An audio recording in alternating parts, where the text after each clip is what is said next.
बॉम्बे का शहर। अदालत के कमरे में एक लंबा, दुबला, सलीके से कपड़े पहने बैरिस्टर खड़ा है। बेहतरीन अंग्रेजी लहजा, तेज तर्कशक्ति, आत्मविश्वास से भरी शख्सियत। ये थे मोहम्मद अली जिन्ना। उस समय कोई नहीं जानता था कि यही व्यक्ति एक दिन पूरे उपमहाद्वीप की तकदीर बदल देगा। प्रारंभिक राजनीतिक दौर, संवैधानिक राष्ट्रवादी। जिन्ना शुरू से उग्रवादी नहीं थे। वे क्रांति के समर्थक नहीं थे। वे भीड़ की राजनीति के खिलाफ थे। उनका विश्वास था, भारत को आज़ादी संवैधानिक सुधारों के माध्यम से मिलेगी। वे इंडियन नेशनल कांग्रेस के सदस्य थे, साथ ही मुस्लिम लीग में भी शामिल थे। उनका दृष्टिकोण सरल था, हिंदू और मुसलमान मिलकर ब्रिटिश सत्ता को चुनौती दें। 1916 एकता का शिखर, लखनऊ पैक्ट। कांग्रेस और मुस्लिम लीग एक मंच पर आए। सेपरेट इलेक्टोरेट्स को स्वीकार किया गया। इसी समय जिन्ना को कहा गया हिंदू मुस्लिम एकता का राजदूत। यह उनका स्वर्णिम राजनीतिक क्षण था।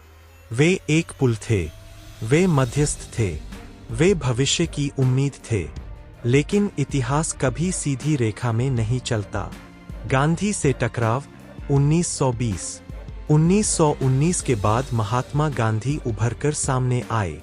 उन्होंने जनाधारित राजनीति शुरू की। असहयोग आंदोलन शुरू हुआ। जिन्ना ने इसका विरोध किया। उनका मानना था, कानून और व्यवस्था तोड़कर आज़ादी नहीं मिल सकती। उन्होंने गांधी को पत्र लिखा, चेतावनी दी कि जन उत्साह खतरनाक हो सकता है। लेकिन कांग्रेस ने गांधी का साथ दिया। 1920 में जिन्ना ने कांग्रेस छोड़ दी।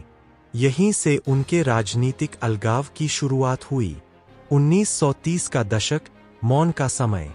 1920 के दशक के अंत तक जिन्ना निराश हो चुके थे।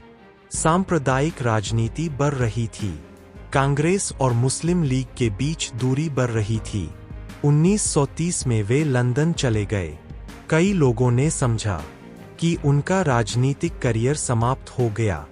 लेकिन कहानी यहीं खत्म नहीं हुई। वापसी 1934। मुस्लिम लीग कमजोर थी, नेतृत्व बंटा हुआ था। जिन्ना को वापस बुलाया गया। वे लौटे, लेकिन बदले हुए व्यक्ति के रूप में। अब उनका लक्ष्य स्पष्ट था, मुसलमानों का राजनीतिक अस्तित्व। उन्होंने मुस्लिम लीग को पुनर्गठित किया, प्रांतीय शाखाओं को सक्रिय किया, युवा नेतृत्व को जोड़ा। 1937 के चुनाव, सच्चाई का सामना। 1937 के चुनावों में कांग्रेस ने कई प्रांतों में सरकार बना ली। मुस्लिम लीग को अपेक्षित सफलता नहीं मिली, लेकिन यहीं से जिन्ना को स्पष्टता मिली, मुस्लिम राजनीतिक पहचान को और मजबूत स्वर की जरूरत है। उन्होंने मुस्लिम लीग को एक जन आधारित पार्टी बनाने का निर्णय लिया।